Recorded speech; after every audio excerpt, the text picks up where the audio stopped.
Mag-aaway kayo. Tapos sino yung na-expect mo nga ayos ng relasyon nyo? Kaibigan mo? Yan. Bakit every time na may sama ka ng loob sa partner mo, sa kaibigan ka lalapit?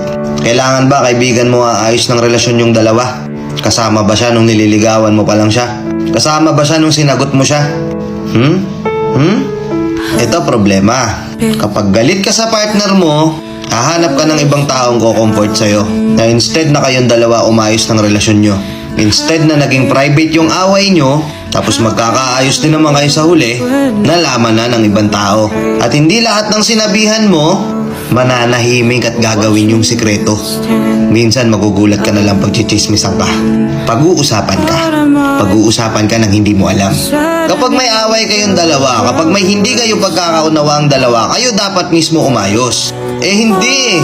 Hindi lahat Pero yung iba dito papa-comfort sa ibang tao.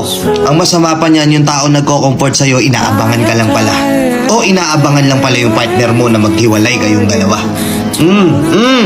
Ilan sa mga nanonood dito naranasan na to, di ba? Kayong dalawa bumuo ng relasyon na yan. Ngayon kung may hindi kayo pagkakaunawaan, kayong dalawa lang din ang umayos niyan. Totoo naman kasi, na the more na nag-aaway kayo, may hindi kayo pagkakaunawaan, the more na nagtatalo kayo, kapag naayos nyo yun, mas nagiging mas maayos yung relasyon nyo. Mas nagiging mas matibay. Kahit tanungin mo yung mga tumagal na dyan ng ilang taon na hanggang ngayon sila pa rin. Ano sikreto sa relasyon? Ano po ba yung tip para tumagal yung relasyon ng ganyang katagal? Paano nyo po nakuha yan? Paano nyo po naabot yan? Isa lang isasagot niyan. Lahat ng pinag-awayan nila, naayos nila lang sila lang dalawa. Di sila sumuko agad. Di sila naghanap ng ibang tao nga ayos ng relasyon nila. Silang dalawa lang din mismo nag-assess nun.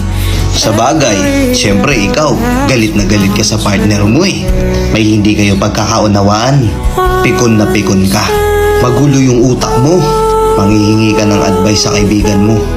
Wala ka nang pakialam na hindi mo na alam kung totoong kaibigan ba talaga siya o hindi. Sabihin sa'yo niyan, "Naku, iwan mo na yan.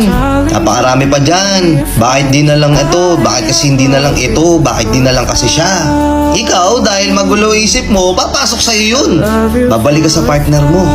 Mag-aaway na naman kayo. To the point na ikukumpara mo na siya sa ibang tao. Totoo naman yung sinabi ni ganito eh. Buti pa sa ganito, ganyan, okay siya. Ikaw hindi. Blanco ka na eh. Lahat na ng hindi magagandang salita, lahat na ng masasakit na salita, ibibitaw mo na. Kasi nalaso na yung utak mo ng mga sinasabi ng ibang tao. Instead na kayong dalawa lang yung nag-isip para sa isa't isa. Para ayusin nyo yung relasyon yung dalawa. Para maplansya nyo yung pag-aaway yung dalawa. Kung iniisip mo na good idea na magpa-comfort ka sa ibang tao dahil lang masama loob mo sa partner mo, pag-isipan mo mabuti ha. Oo, hindi naman siguro masama.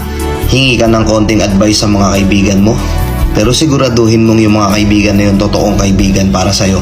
Kasi kung totoong kaibigan yan, mag-open up ka man sa kanila ng problema nyo ng partner mo, tapos alam nila na ikaw yung mali, di ka nila kukonsintihin. Pagagalitan ka pa niyan. Pero kung yung nilapitan mo ay kukonsintihin ka, tapos ipupush ka pa nilang gumawa lalo ng mga maling desisyon mo sa buhay, hindi kaibigan yan. Nagets mo? Kung may pag-aaway kayo, kayong dalawa na lang umayos. Keep it private. Keep it low-key. Kasi hindi nga lahat ng mapagsasabihan mo magiging honest. Na hindi nila ikakalat kung ano mang naging problema yung dalawa. Nakuha mo? Kung nagets mo, comment ka nga dito. Ano masasabi mo sa video na to? Tama ba o hindi? Comment mo dito. Let's go and peace out.